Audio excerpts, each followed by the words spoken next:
Արգելի հայրենակիցներ, բարև ձեզ։ Ինչպես գիտեք, երեկ տեղի ունեցավ ԱՄՆ պետքարտուղար Մարկո Ռուբիոյի չնախատեսված կայծակնային այց Հայաստան։ Դնում եմ մի կողմ այդ այցի հետ կապված բոլոր գեոպոլիտիկ, դիվանագիտական եւ մնացած նրբությունները, որոնց մասին մի քիչ խոսվել է եւ ելի կխոսվի։ Ուզում եմ հիմա ձեզ պատմել այն մասին, ինչին դեռ չի անդրադարձել Հայաստանի լրատվական եւ քաղաքական դաշտը, հատկապես ընդդիմությունը։ Մարկո Ռուբիոն իր 1 ժամից պակաս տևած այցելության ժամանակ ստորագրեց 3 փաստաթուղթ Հայաստանի հետ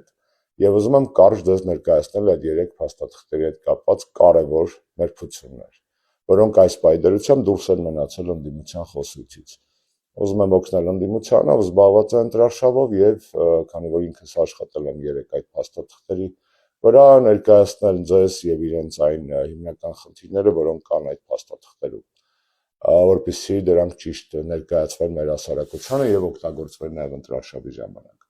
Ուրեմն 3 ստորագրվեց 3 փաստաթուղթ, առաջինը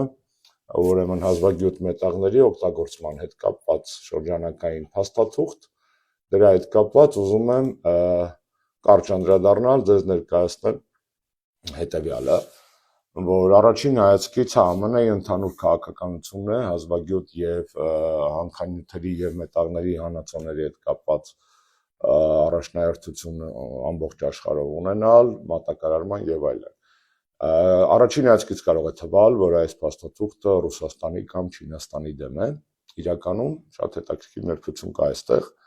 Հայաստանում հիմնական կարևոր ուրեմն հանածոն դա մոլիբդենն է, որը համաշխարհային պաշարներով 7% ունի մեր երկիրը, աշխարհի 7% մոլիբդենը մեզ մոտ է, Սյունիքում է։ Հիմնականում եւ այդ ըստ բաց աղբյուրների այդ հանքանյութի հիմնական սպառողը ոչ Ռուսաստանն է, ոչ էլ Չինաստանն է։ Այդ հանքանյութի հիմնական սպառողը Եվրոպական միության երկրներն են։ Այո, Վաշինգտոնի հետ կնքված համաձայնագրով փաստացի Հայաստանը ստանձնում է պարտավորություն առաջնահերթ վաճառել եւ ուղղորդել իր հազվագյուտ մետաղները եւ հանածոները ԱՄՆ-ին, փաստորեն ի հաշիվ Եվրոպական միությանը, որովհետեւ թիվ 1 շուկան Բելգիան է, Հոլանդիան եւ մի շարք այլ երկրներ։ Այսինքն այդ փաստաթղթով Վաշինգտոնը Բրյուսելից ուզում է խլել հայկական մոլիբդենը։ Սա այսպես ասած պարադոքս է այս փաստաթղթի, առաջին հայացքից պարադոքս։ Երկրորդ փաստաթուղթը կոչվում է Հայաստան-ԱՄՆ համապարփակ ռազմավարական գործընկերության կանոնադրություն։ Սա հետաքրքիր փաստաթուղթ է, որովհետև Հայաստանի հետ Բայդենի ադմինիստրացիան իր գոյության վերջին օրերին ստորագրել էր ռազմավարական գործընկերության կանոնադրություն։ Սա համապարփակ ռազմավարական գործընկերության փաստաթուղթ է։ Տեքստային վերլուծությունը ցույց է տալիս, որ կան իհարկե որոշակի տարբերություններ, որովհետև այս նոր փաստաթղթում կա հստակ հղում Վաշինգտոնյան սամիտին անցյալ տարվա, կա տրիպի հետ կապված հիշատակում եւ այլն եւ այլն, այսինքն մի քիչ ավելի կոնկրետիկա կա միջուկային ռեակտորների հետ կապված եւ այլն, այն ինչ որ չկար բայդենական փաստաթղթում։ Բայց խնդիրը մենակ դա չէ, քանի որ Տրամփի ադմինիստրացիան սիրում է, այսպես ասած, տյունինգ անել Բայդենից ստացած այս կամ այն ուղղությունները եւ դարձնել դա աննախադեպ, այստեղ այդ բառը համապարփակ, այս comprehensive բառը թող ձեզ շփոթության մեջ չդնի, սա պարզապես PR, տոնածառային, կոսմետոլոգիական, դեկորատիվ բառ է, որովհետեւ բովանդակության մեջ մի քանի այդ կոնկրետ փաստաթղթերը հանած ուղղությունները, որոնց մասին հայտնի էր արդեն, որևէ լուրջ փոփոխություն չկա, հատկապես ուզում եմ դեր ուշադրություն հրավիրել հետեւյալի վրա։ Ուրեմն comprehensive համապարփակ ռազմավարական գործընկերությունը ենթադրում է նաև հստակ համագործակցություն անվտանգային եւ պաշտպանական ոլորտներում։ Ինքը դրանով է comprehensive համապարփակ, այսինքն բոլոր ոլորտները պետք է որ ներգրավի, այդ թվում եւ ԱՄՆ-ի եւ մեզ համար կարեւոր անվտանգային ոլորտ։ Այնինչ, երբ որ բացում եք անվտանգային ոլորտի հետ կապված 3-րդ սեկցիան Defense and Security, տեսնում եք, որ այստեղ որևէ լուրջ առարկայական բան գոյություն չունի։ ԱՄՆ-ն չի ստանձնում այս համապարփակ ռազմավարական գործընկերության փաստաթղթով Հայաստանի պաշտպանության, անվտանգության ապահովման որևէ պարտավորություն, բացի մեծահոգաբար թույլտվությունից Հայաստանին ապագայում համապատասխան մեխանիզմներով գնել ամերիկյան արտադրության զենքեր։ Այսինքն այս փաստաթղթով Հայաստանի պաշտպանունակության անվտանգության վրա որևէ լուրջ ազդեցություն չի նախատեսվում, որևէ նոր երաշխիք գոյություն չունի, ամենայն չի ստանձնում որևէ պարտավորություն Հայաստանի անվտանգության եւ պաշտպանության հետ կապված, բացի սթից մթից բաների, կարող եք նայել կիբերանվտանգություն, մասսայական ոչնչացման զենքերի հետ կապված տենց բաներ, հսկողական մեխանիզմներ եւ այլն, հա, ամանեն շնորհակալ է նաեւ Հայաստանին, որ մենք մեր մասնակցությունն ենք ունենում գլոբալ անվտանգության թեմաներով, Աֆղանստան, Իրաք, Կոսովո, Լիբանան, Մալի, շատ հետաքրքիր է այդ երրորդ բլոկի երկրորդ կետը ամբողջությամբ Սերժ Սարգսյանի օրոք եւ շնորհիվ թողած քաղաքական ռազմաքաղաքական ժառանգության մասին է, որովհետեւ եւ Աֆղանստան, Իրաք, Կոսովո, Լիբանան, Մալի, այս բոլոր թեմաները կամ սկսվել են Սերժ Սարգսյանի իշխանության օրոք կամ շարունակվել, եթե չեմ սխալվում, միայն Աֆղանստանն է, որ դրանից առաջ էր։ Ուրեմն Համենայն դեպս այս երրորդ սեկցիայում, որը կոչվում է անվտանգություն եւ պաշտպանություն, որևէ անվտանգային երաշխիք Հայաստանին չի տրվում, ինչ հակասության մեջ է մտնում համապարփակ գործընկերության հասկացության հետ, այսինքն ակնհայտ է, միայն այս գլխից արդեն ուրիշ բան չեմ ասում, ակնհայտ է, որ համապարփակ բառը ունի բացառապես դեկորատիվ կոսմետոլոգիական տենց ֆինտիֆլուշկա բնույթ, որովհետեւ որևէ լուրջ փոփոխություն այն մեզ համար չի նախատեսում անվտանգության ամրապնդման հետ կապված, բացի կրկնեմ Հայաստանին տրված խոստումից, որ վաղը մյուսօր կարող եք ԱՄՆ արտադրության զենքերն առնել։ Բոլորս գիտենք ԱՄՆ արտադրության զենքերի գինը համաշխարհային շուկայում դրանք ամենաթանկ զինատեսակներից են, եթե ոչ ամենաթանկը, եւ մեծ հարց Հայաստանը երբևէ լուրջ զենք այդտեղից կարողանալու է առնել կամ պետք է ընդհանրապես առնել, թե չէ այլ անվտանգային երաշխիքներ, այսինքն առհասարակ անվտանգային երաշխիքներ ԱՄՆ-ն մեզ չի տալիս։ Եվ վերջապես երրորդ փաստաթուղթը, որը կոչվում է մեկ վայրկյան հայերեն տարբերակը բացեմ, ՀՀ-ի եւ ԱՄՆ-ի միջև Տրամպի ուղի հանուն միջազգային խաղաղության ՏՏՏ նախագծի վերաբերյալ ռազմավարական համագործակցության մասին շրջանակային համաձայնագիր։ Այստեղ կան շատ լուրջ սպառնալիքներ, ժողովուրդ ջան։ Այս համաձայնագրով ընդհանրապես ընդգծվում է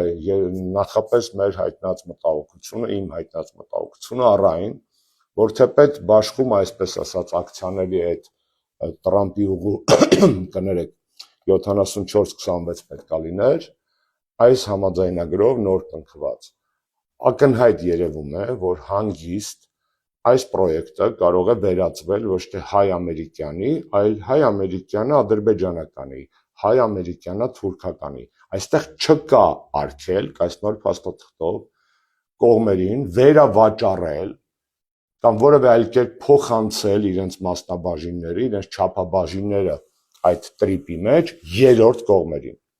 Ավելին նախատեսված է մեխանիզմ, թե ինչպես պետք է կողմերը, եթե ուզում են այդ չափաբաժինները փոխանցել այլ կողմերին, ինչպես պետք է այդ հարցը լուծվի։ Պրոբլեմ առաջին այս համաձայնագիրը ընդգծում է մեր մտահոգությունը առայն, որ այս պրոյեկտը, տրի պրոյեկտը չի մնալու հայ-ամերիկյան, հələ դնում եմ մի կողմ, լավ, օքեյ, թող մնում էր հայ-ամերիկյան։ Ակնհայտ է այս համաձայնագրով, որ կողմերը կարող են փոխադարձ համաձայնությամբ երրորդ կողմերին փոխանցել իրենց ակցիաները։ Ակնհայտ է, չէ՞ որ այդ երրորդ կողմերի մեջ առաջին հերթում կանգնած է Թուրքիան եւ Ադրբեջանը։ Հա, Հայաստանից ակնկալվում է համաձայնություն։ Հայաստանի համաձայնության դեպքում դա կարող է տեղի ունենալ։ Որևէ մեկը կասկածում է, որ եթե Թուրքիան ուզեցավ, իսկ նա ուզում է գնել կամ Ադրբեջանը, ամերիկացիք էլ ասեցին օքեյ, Հայաստանի այս գործող իշխանությունները կարողանալու են ասել չէ, այսինքն դա բացարձակ երաշխիք չի, որ Հայաստանի գործող իշխանություններից կախված է լինելու այդ ակցիաների վերաբաշխումը, հակառակը, դա ամենամեծ սպառնալիքներից է, որովհետև այս իշխանությունը թրքահպատակ է, թրքամետ է եւ պրոթուրքական է։ Եվ սա հստակ է։ Ավելին ասեմ ձեզ, ես չեմ բացառում, որ եթե Աստված մի արասցեն Նիկոլը ինքն հռչակվեց վարչապետ հունիսի 7-ից հետո,